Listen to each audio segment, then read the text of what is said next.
ज्योतिर्मठाचे शंकराचार्य अविमुक्तेश्वरानंद स्वामी यांनी सोमवारी मातोश्रीवर जात उद्धव ठाकरेंची भेट घेतली। या भेटीवेळी शंकराचार्य अविमुक्तेश्वरानंद स्वामी यांच्या उपस्थितीत मातोश्रीवर विधिवत पूजा पार पडली। त्यानंतर अविमुक्तेश्वरानंद स्वामी यांनी माध्यमांना प्रतिक्रिया देत भाजपवर जोरदार निशाणा साधला। सरकारमधील आमदार फोडणं आणि जनादेशाचा अपमान करणं चुकीचं आहे असं म्हणत ठाकरेंचा विश्वासघात करणारे हिंदुत्ववादी कसे असा सवालही शंकराचार्य अविमुक्तेश्वरानंद यांनी यावेळी उपस्थित केला।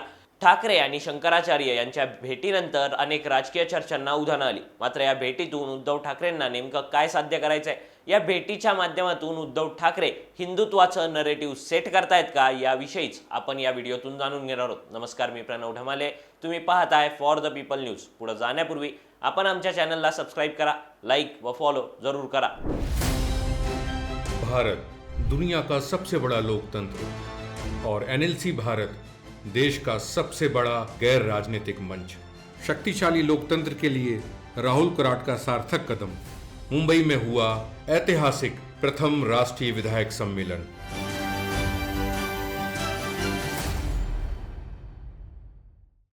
सोमवारी ज्योतिर्मठाचे शंकराचार्य स्वामी अविमुक्तेश्वरानंद उद्धव ठाकरे यांच्या विनंतीवरून मातोश्रीवर पोहोचले।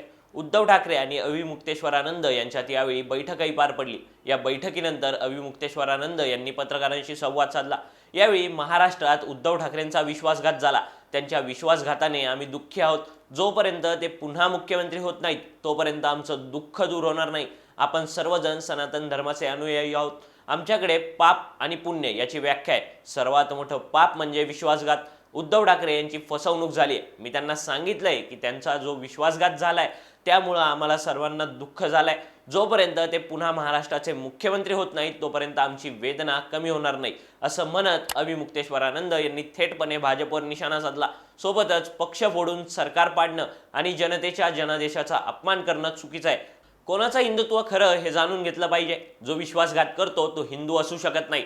जो विश्वासघात सहन करतो तो हिंदू असला पाहिजे, कारण त्याचा विश्वासघात झालाय।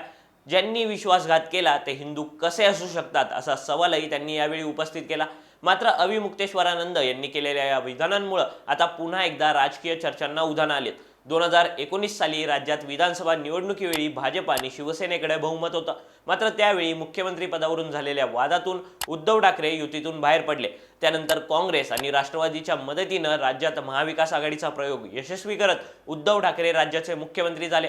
त्यामुळे नेमका जनमताचा अनादर कोणी केला असा प्रश्न विचारला जातोय। याबरोबरच भाजपची फारकत घेतल्यापासून उद्धव ठाकरे हिंदुत्वापासून दुरावले गेले असे आरोप त्यांच्यावर भाजपकडून सातत्याने करण्यात आले। भाजपच्या या आरोपांना 2022 पासून एकनाथ शिंदे आणि त्यांच्या सहकारी आमदारांची जोड मिळाली। शिवसेना पक्ष फुटल्यानंतर एकनाथ शिंदेंनी भाजपचा हात हाती घेत सरकार स्थापन केलं। तेव्हापासून एकनाथ शिंदे आणि त्यांच्या सोबत असलेल्या शिवसेनेच्या नेत्यांनी ठाकरेंच्या हिंदुत्वावर प्रश्न उपस्थित करायला सुरुवात केली। त्यानंतर ठाकरेंच्या सभेत झळकणारे हिरवे झेंडे, कम्युनिस्ट पक्षासोबत केलेली आघाडी, इंडिया आघाडीत सहभागी होणं, या सगळ्या घटनांवरून उद्धव ठाकरे हिंदुत्वापासून दुरावले गेले असं नरेटिव्ह भाजप आणि महायुतीकडून सेट करण्यात आलं। मात्र आता उद्धव ठाकरे यांनी शंकराचार्यांची भेट घेऊन हे नरेटिव्ह खोडून काढायला सुरुवात केल्याचं पाहायला मिळतंय। ज्योतिर्मठाचे शंकराचार्य अविमुक्तेश्वरानंद यांची हिंदुत्वाचा चेहरा अशी ओळख आहे। अविमुक्तेश्वरानंद यांची भेट घेऊन आपण हिंदुत्व सोडलं नाही, किंबहुना आपण हिंदुत्वापासून किंचितही दूर गेलो नाही असं परसेप्शन उद्धव ठाकरेंनी तयार करायला सुरुवात केली। शिवाय 2019 साली भाजपनं आपल्यावर अन्याय केला, भाजपनं आपला विश्वासघात केला, म्हणून आपण राष्ट्रवादी आणि काँग्रेससोबत आघाडी केली असं दाखवून देत उद्धव ठाकरे पुन्हा एकदा त्यांच्या मागे असणारी सहानुभूती जपत असल्याचं पाहायला मिळतंय। विशेष म्हणजे आपण काँग्रेस आणि राष्ट्रवादी सोबत गेलो असलो तरी बाळासाहेब ठाकरेंनी आखून दिलेली हिंदुत्वाची लाईन सोडलेली नाही असं अधोरेखित करण्याचा प्रयत्न उद्धव ठाकरे या भेटीतून करताना दिसतात। मात्र आता मूळ प्रश्न पडतो तो उद्धव ठाकरेंमागे सहानुभूती असतानाही त्यांना हिंदुत्वाचं नरेटिव्ह सेट करण्याची गरज का भासते। या प्रश्नाचं उत्तर आहे ते शिवसेनेच्या इतिहासात। बाळासाहेब ठाकरे यांनी शिवसेना पक्षाची स्थापना केली ती मुळात हिंदुत्वाच्या मुद्द्यावर। याच हिंदुत्वाच्या मुद्द्यावर शिवसेनेनं महाराष्ट्रात आपलं स्थान भक्कम केलं। अनेक वर्ष शिवसेनेच्या या हिंदुत्वाला तोड देणं भाजपलाही जमलं नव्हतं। मात्र बाळासाहेब ठाकरेंच्या निधनानंतर उद्धव ठाकरेंचं हे हिंदुत्व काहीसं सौम्य झाल्याचं अनेक राजकीय जाणकार सांगतात। उद्धव ठाकरेंच्या याच सॉफ्ट हिंदुत्वामुळे शिवसेनेचा मतदार उद्धव ठाकरेंची साथ सोडून गेलाय किंवा आगामी काळात सोडून जाऊ शकतो अशी परिस्थिती निर्माण झाली। याचं उदाहरण बघायचं तर यंदाच्या लोकसभा निकालांकडे बघता येईल. शिवसेना फुटली, आमदार पळवले आणि ठाकरेंशी गद्दारी करत सत्तेत सहभागी झाले असं म्हणत ज्या एकनाथ शिंदेंवर ठाकरेंनी वारंवार आरोप केले, त्या एकनाथ शिंदेंनी यंदाच्या लोकसभा निवडणुकीत ठाणे आणि कल्याण या त्यांच्या दोन्ही बालेकिल्ल्यांवर आपला उमेदवार निवडून आणला.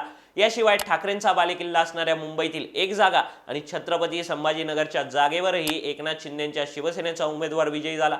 अशा परिस्थितीत ठाकरेंचा कोर वोटर सध्या त्यांच्या सोबत किती प्रमाणात बांधून राहिलाय असा प्रश्न निर्माण होतो आणि त्यामुळेच उद्धव ठाकरे पुन्हा एकदा हिंदुत्वाचा नरेटिव्ह सेट करत आपण हिंदुत्व सोडलं नाही असं परसेप्शन जनतेमध्ये निर्माण करतायत.